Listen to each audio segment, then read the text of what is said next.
प्रिय विद्यार्थियों, सुप्रभातम। मैं डॉक्टर इंदिरा गुप्ता, सह आचार्य संस्कृत। विद्यार्थियों, अभिज्ञान शाकुंतलम इस श्रृंखला के इससे पूर्व भाग में हमने अभिज्ञान शाकुंतलम के षष्ठ अंक का अध्ययन प्रारंभ किया और हमने जाना कि एक धीवर है जिसे कि दुष्यंत नाम से नामांकित अंगूठी प्राप्त हुई है और बाजार में बेचते हुए उसे नागरिक शाल और उसके सिपाहियों के द्वारा पकड़ लिया जाता है और वे उसे पीटते हैं, उसे अपशब्द भी कहते हैं और जानना चाहते हैं कि राजा दुष्यंत के नाम वाली अंगूठी उसके पास कहाँ से आई। अपना परिचय देते हुए धीवर बताता है कि वह शक्रावतार नामक तीर्थ पर रहने वाला है और धीवर उसका कार्य है। और एक दिन उसने रोहित नाम की मछली के पेट को चीरा तो उसके अंदर से यह अंगूठी उसे प्राप्त हुई।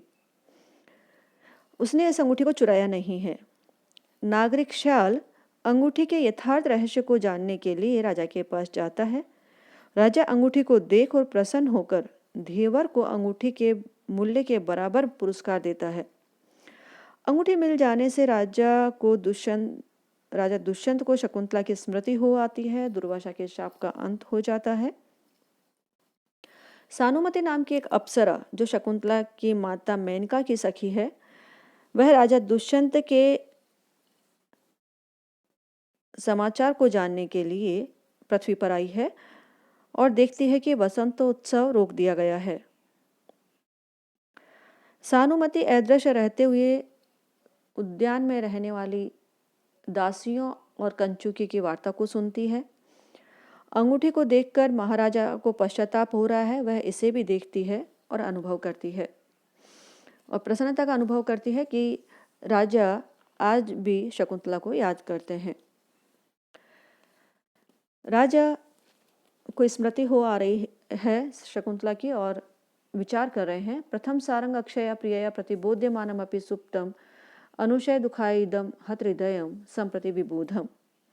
कि प्रथम पहले तो सारंग अक्षया प्रियया कि मृगनयनी उस शकुंतला के द्वारा प्रतिबोध्यमानम अपि सुप्तम बार बार जगाए जाता हुआ भी मैं सो रहा था। मतलब बार बार उसे के द्वारा गांधर्व विवाह का स्मृति दिलाए जाने पर भी मैं विस्मृत था।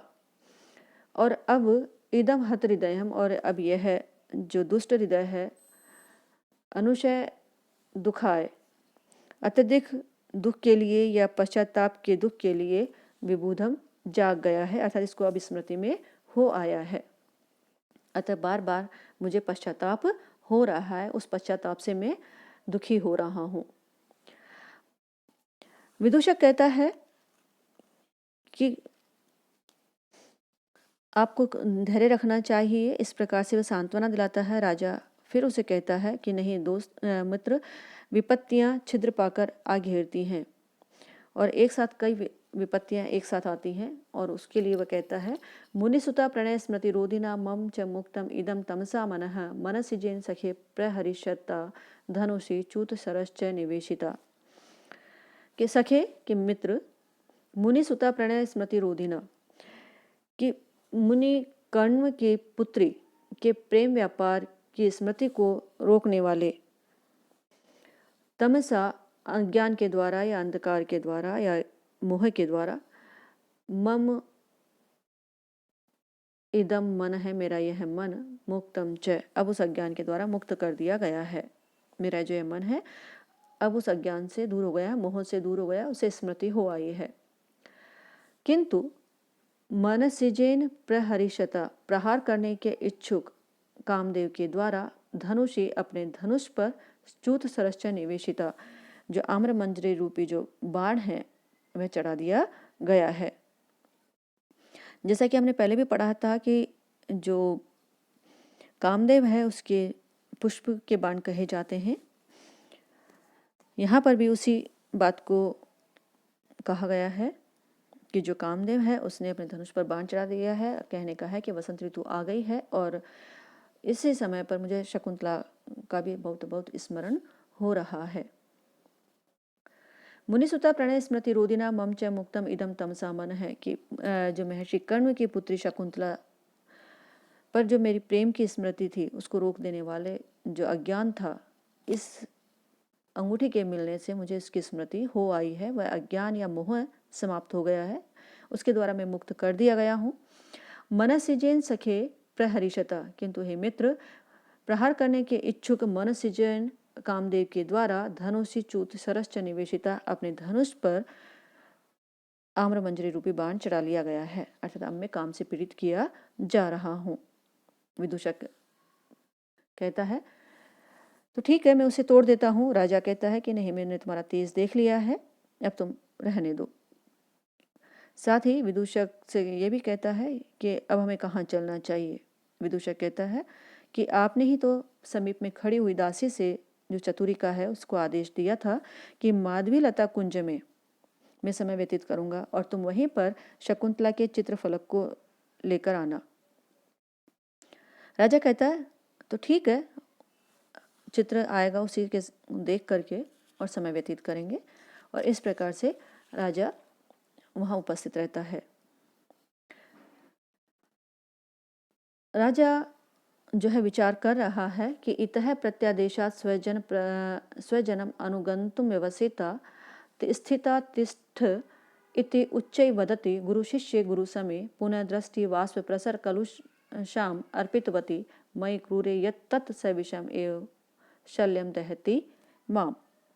वो विदूषक से कहता है कि इतः, यहाँ से, मेरे समीप से, इस स्थान से, प्रत्यादेशात, परित्यक्त होने के कारण, स्वजनम, अपने लोगों का, अपने कुटुंबियों के पीछे, अनुगंतुम, पीछे जाने के लिए, व्यवसिता, प्रवृत्त हुई, गुरु समय गुरु शिष्य, गुरु के समान जो गुरु के शिष्य थे, मतलब अपने पिता के समान जो गुरु के शिष्य उसके साथ आए थे, उन्हों का के द्वारा तिष्ठ, रुक जाओ, ठहरो, उच्चई इति उच्चई वदति, ऐसा कहे जाने पर, स्थिता, वह रुक गई, वाष्प प्रसर कलुषाम अर्पितवती,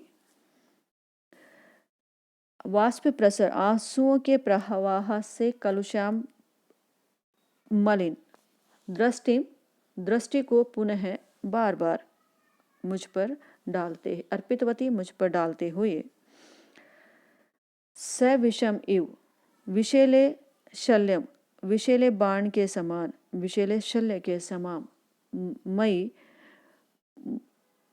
मुझ पर डालते हुए, क्रूरे, मुझ क्रूर पर डालते हुए, यत तथ्य, जो देखा गया, दहती माम, वह शल्य मुझे अब जला रहा है, वह मुझे अब कष्ट पहुंचा रहा है, मुझे उसकी स्मृति हो रही है। राजा का कहना है कि इतः प्रत्यादेशात स्वजन अनुगंतुम व्यवसिता, इस स्थान से या मेरे द्वारा परित्याग कर दिए जाने पर वह शकुंतला अपने कुटुंबियों के पीछे चलने के लिए प्रवृत्त हुई या प्रस्तुत हुई। ऐसे में गुरु समय गुरु शिष्य, अपने पिता के समान जो गुरु के शिष्य थे, पिता के जो शिष्य थे, उन्हों के द्वारा तिष्ठ, ठहरो, इति, इस प्रकार से, उच्चै वदति, ऊंचे स्वर से कहे जाने पर, स्थिता, वह रुक गई, ठहर गई, डर के सहम करके वह वहीं पर विवश होकर के खड़ी रही। और फिर फिर वाष्प प्रसर कलुषाम, आंसुओं के निरंतर बहने से मलिन हुई, दृष्टिम अर्पितवती, मुझ पर दृष्टि डालते हुए, मई क्रूरे, मुझ क्रूर को जिस प्रकार से देखा गया, यत तत् सविषम इव, वह विषैले शल्य के समान, या कहें विष बुझाए हुए बाण के समान, माम दहती, मुझे जला रहा है, मुझे कष्ट पहुंचा रही है। मतलब उसकी जो दृष्टि है वो उस बाण के समान थी, जिस प्रकार से कि विष बुझा हुआ बाण जो कष्ट देता है, उसी प्रकार से उसकी दृष्टि बार बार मुझे कष्ट दे रही है, वो मेरी स्मृति में आ रही है और मुझे कष्ट दे रही है। सानुमति इस अदृश्य होकर के इस वार्तालाप को सुन रही है और विचार करती है कि आश्चर्य है कि इस प्रकार की अपने कार्य के प्रति निष्ठा और इस संताप से मुझे एक अलग ही अनुभव हो रहा है, या आनंद का अनुभव कर रही हूँ, क्योंकि मुझे जो है एक आनंद का अनुभव इसलिए हो रहा है कि जो मेरी सखी की पुत्री है शकुंतला, राजा उसको आज भी याद करता है, विस्मृत नहीं किया है। विदूषक कहता है कि तो आपको है जो शकुंतला है वो शीघ्र ही मिलेगी। विदूषक से राजा कहता है कि तुम्हें कैसे पता? विदूषक कहता है क्योंकि माता पिता पति वियोग से दुखित पुत्री को अधिक समय तक नहीं देख सकते, और आपके द्वारा ये कहा गया कि कोई ज्योति उसे ले गई थी, और वह ज्योति कोई और नहीं, मेनका के साथ रहने वाली अप्सराएं ही थी। राजा कहता है स्वप्नो नु माया नु मति भ्रमो नु क्लिष्टम नु तावत फलम एवं पुण्यम असत निवृत्तये तत् अतीतम एते मनोरथा नाम तट प्रपाता। राजा कहता है कि तत् वह शकुंतला के साथ जो मेरा मिलन था वह स्वप्नोनु, क्या स्वप्न था, मायानु या कोई माया थी, इंद्रजालिक माया थी, मति भ्रमोनु या कोई मेरी बुद्धि का भ्रम था, क्लिष्टम नु तावत फलम एवं पुण्यम, वह उतने ही फल वाला अत्यल्प पुण्य था, बहुत ही थोड़ा सा पुण्य था, क्लिष्टम। असत निवृत्तये तत् अतीतम एते, वह फिर कभी न लौटने वाला, असत निवृत्तये अतीतम, वह फिर कभी न लौटने के लिए ही चला गया। नाम, इसके बाद तो ये मेरे जो मनोरथ हैं, नाम मनोरथा, मेरे एते मनोरथा, जो ये मेरे मनोरथ हैं वो तट प्रपाता, तट पर गिरने वाले प्रपात के समान है।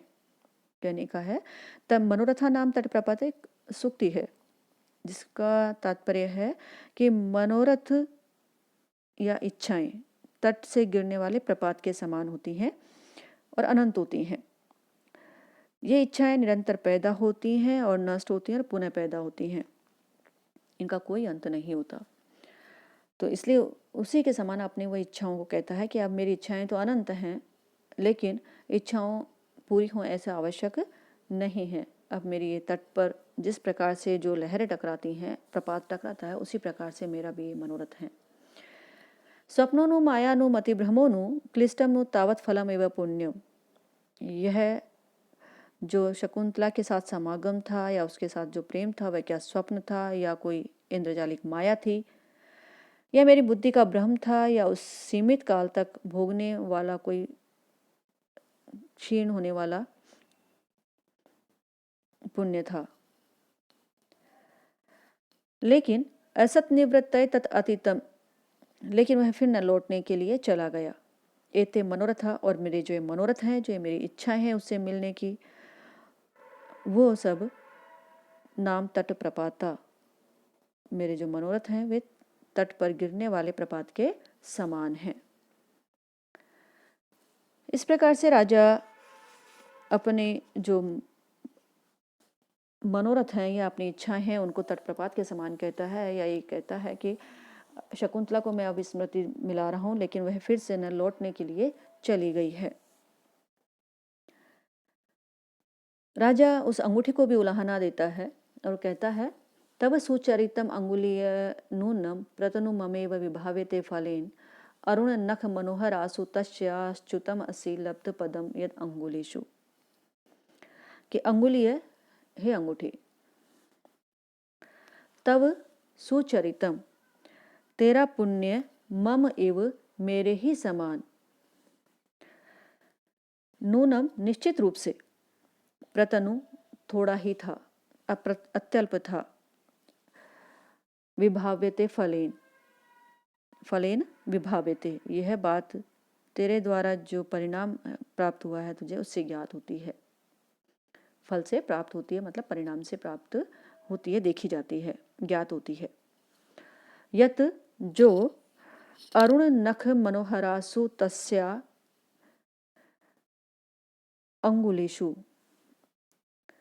लाल नखों से मनोहर उसकी अंगुलियों में लब्ध पदम स्थान को प्राप्त करके च्युतम असि, तुम गिर गई हो, मतलब तुमने उस उच्च स्थान को प्राप्त कर लिया, उसके बाद में उसको छोड़ करके तुम गिर गई हो, अतः तुम्हारा भी जो मिलन था उसके साथ में वो कुछ समय वाला ही था, यह तुम्हारे इस परिणाम से प्राप्त हो रहा है।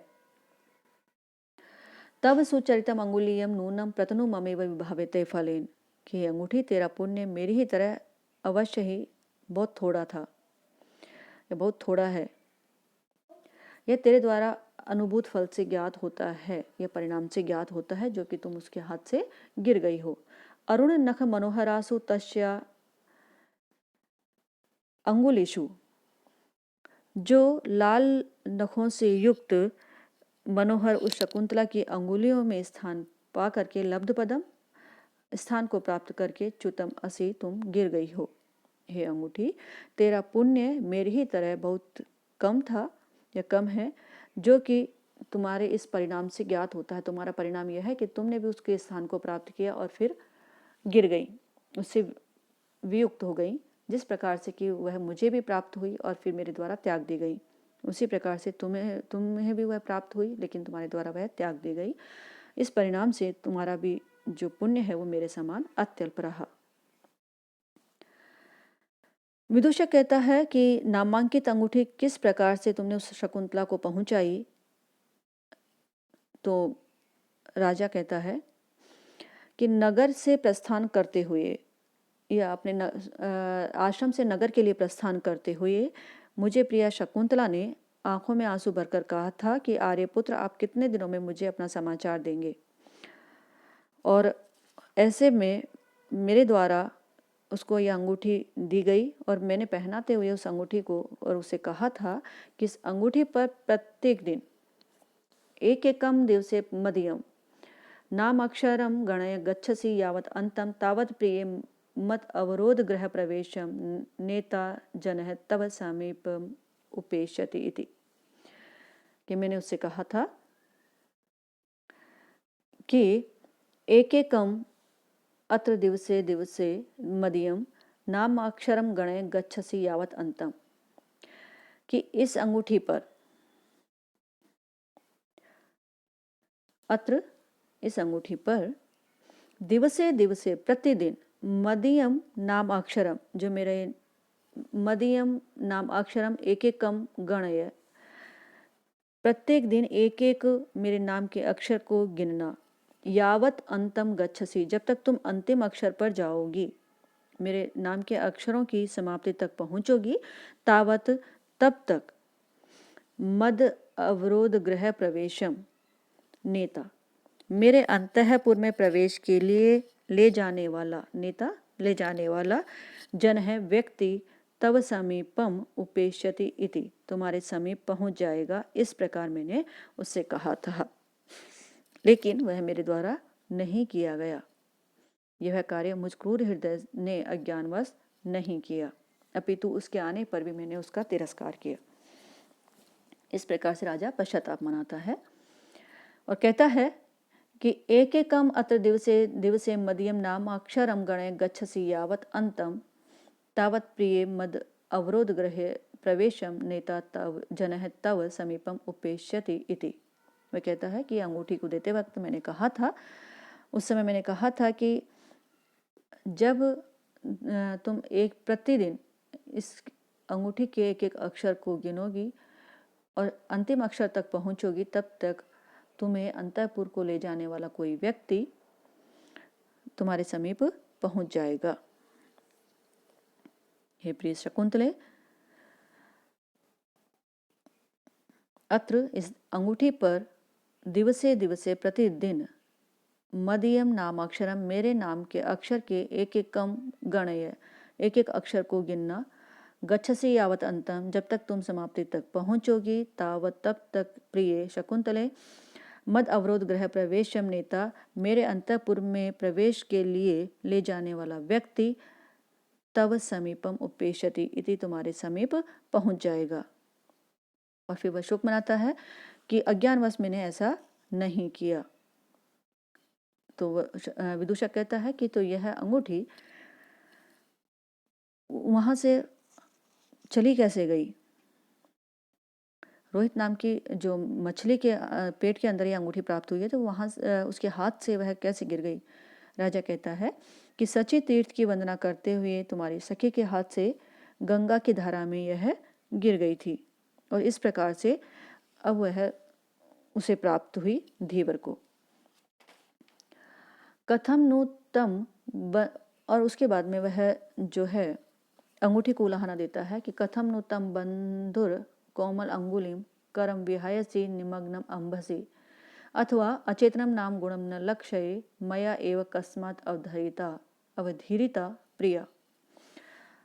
वह अंगूठी को उपालम देता है और फिर अपने आप को भी उलाहना देता है। वह कहता है कि कथम नु बंधुर कोमल अंगुलिम, कि बंधुर बंधी हुई सुंदर, कोमल अंगुलिम उस कोमल अंगुली को वाले, तम उस करम हाथ को, विहायसी कथम छोड़ करके कैसे, अंबसी निमग्न जल में तुम निमग्न हो गई, गिर गई।